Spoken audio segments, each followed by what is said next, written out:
यशोदा रानी दौड़ी दौड़ी गई कृष्ण को पकड़ने के लिए, पर कृष्ण को पकड़ ना सकी।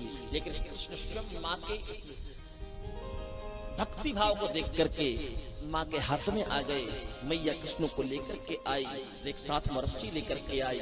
रस्सी से कृष्ण को बांधने का प्रयास किया, रस्सी 2 अंगुल छोटी पड़ गई। दूसरी रस्सी लेकर के आई, उसको रस्सी में जोड़ करके फिर बांधना चाहा, रस्सी 2 अंगुल छोटी फिर पड़ गई। ब्रजमंडल की सारी रस्सियां लेकर के आई, लेकिन फिर भी कृष्ण को बांध ना सकी। वो जो रस्सी है कहते वो अदिति है, जो उखल है कहते भगवान कश्यप हैं। मानो कश्यप और अदिति ये कहना चाहते हैं कि ये कृष्ण मेरा बामन है, हम दोनों इसको बंधने नहीं देंगे।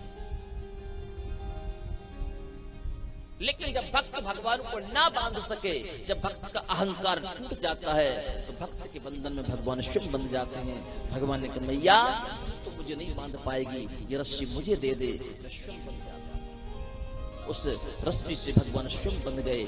मैया रसोई कक्ष में गई, कृष्ण उस उखल से घुटमन चलते चलते आगे की ओर बढ़े, और 2 वृक्ष थे यमलार्जुन नामक। जैसे दोनों वृक्षों के मध्य से भगवान निकले और जैसे भगवान ने झटका दिया, दोनों वृक्ष टूट करके जमीन पर गिर पड़े।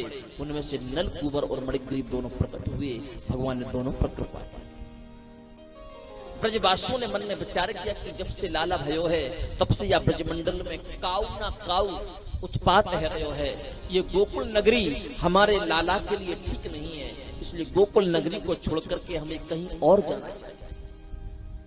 ब्रजवासियों ने कहा कि गोकुल नगरी से सुंदर यदि कोई स्थान है तो बोले वो वृंदावन है। एक क्षण में वृंदावन की यात्रा ब्रजवासियों ने आरंभ की और गोकुल नगरी का त्याग करके सीधा वृंदावन में पहुंचे। आराध्य श्री किशोरी जी का सेवा कुंज में मेरे ठाकुर जी ने दर्शन किया और वत्सासुर नामक दैत्य का वध किया। सुखदेव जी कहते राजन, कंस ने संपूर्ण ब्रजमंडल में आग लगवा दी थी, मेरे प्रभु ने उस दावाग्नि का पान किया। काली नाग को नाच करके उसको रमणक द्वीप भेजा। भगवान ने अघासुर नामक दैत्य का वध किया। अघासुर का वध करने के पश्चात मधु मंगल की जूठी कड़ी भगवान खाने लगे। ब्रह्मा जी भ्रमित हो गए कि साक्षात ब्रह्म होकर के एक ग्वाले की जूठी कड़ी खा रहा है, बोलिए भगवान नहीं हो सकता। ब्रह्मा जी बछड़ों को चुरा करके ले गए। जब भगवान बछड़ों को देखने के लिए गए तो यहाँ पर ब्रह्मा जी ग्वाल वालों को चुरा करके ले गए। भगवान ने देखा कि वहां पर बछड़े नहीं, यहाँ पर ग्वाल बाल नहीं। भगवान समझ गए ये सब ब्रह्मा जी ने किया है। सुखदेव जी कहते राजन, एक रूप से भगवान स्वयं बछड़े बन गए, एक रूप से भगवान स्वयं ग्वाल बाल बन गए। 1 वर्ष तक ये निरंतर कार्य चला, क्योंकि ब्रजमंडल की गोपियों का भाव था कि शायद कृष्ण हमारे पुत्र होते तो हमारे लिए भी अपार प्रसन्नता होती। भगवान ने कहा था तुम चिंता मत करो, मैं तुम्हारा बेटा बनकर के जरूर आऊंगा। इसलिए 1 वर्ष तक के लिए भगवान संपूर्ण गोपियों के पुत्र बने।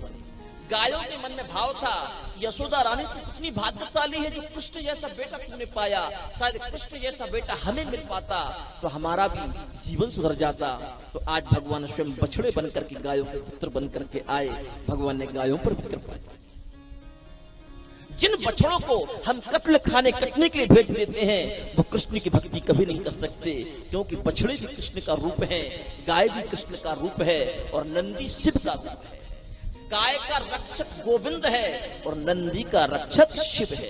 इसलिए शिव को योगीश्वर कहा है और कृष्ण को योगेश्वर कहा है। जो योगों का ईश्वर है वो मेरा कृष्ण है और जो योगियों का ईश्वर है वो मेरा शिव है। ब्रजमंडल की संपूर्ण गोपियां निर्वस्त्र होकर के यमुना में स्नान करती थीं। भगवान ने उन गोपियों पर कृपा करते हुए वरुण देव का महत्व समझाया। उसके पश्चात भगवान मैया के पास आए। मैया मुझको बहुत जोर से भूख लगी है, जल्दी से जल्दी कछु खा भी के ताई मुझको दे दे। मैया ने कही कि जब तक जय जय की जय जय नहीं होगी तब तक तो कछु खा भी के ताई ना मिले।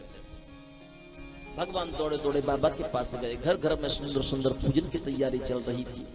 भगवान ने बाबा से पूछी, बाबा ये कौन सी पूजा हो रही है, कौन सा भगवान है, या भगवान को नाम नहीं बताओ। तो नंद बाबा बोल, लाला सबसे बड़ा भगवान है तो वो इंद्र है। इंद्र की पूजा करने से जल की वृष्टि हो गए और जब जल की वृष्टि हो गए तो भूमि हरी भरी हो गए। जब भूमि हरी भरी हो गए तो अन्न धन की वृद्धि हो गई। या सो इंद्र की पूजा हम कर रहे हैं। पर्जन्यो भगवान इंद्रो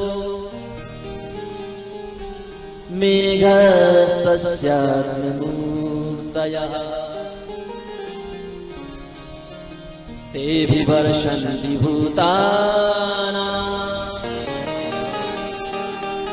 प्रेरणं जीवनं पयः।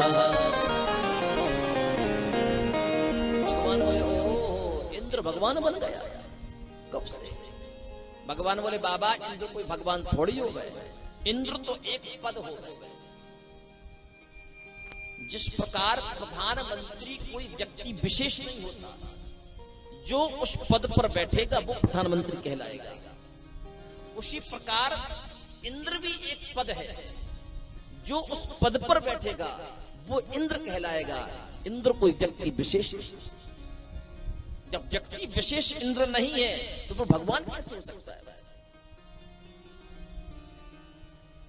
कर्मणा जायते जंतु कर्मणैव लीयते सुखम दुखम भयम क्षेमम कर्मणैव विपद्यते। जल की वृष्टि होना, जल की वृष्टि नहीं होना, यह हमारे कर्म है। धन का संग्रह करना, धन का संग्रह नहीं करना, यह हमारे अपने आप के ऊपर निर्भर है। मान सम्मान प्राप्त करना या अपमान प्राप्त करना, यह हमारी स्वयं की कर्मनिष्ठता है। इसमें भगवान का क्या काम है? वर्षा ऋतु जल की वृष्टि करती है।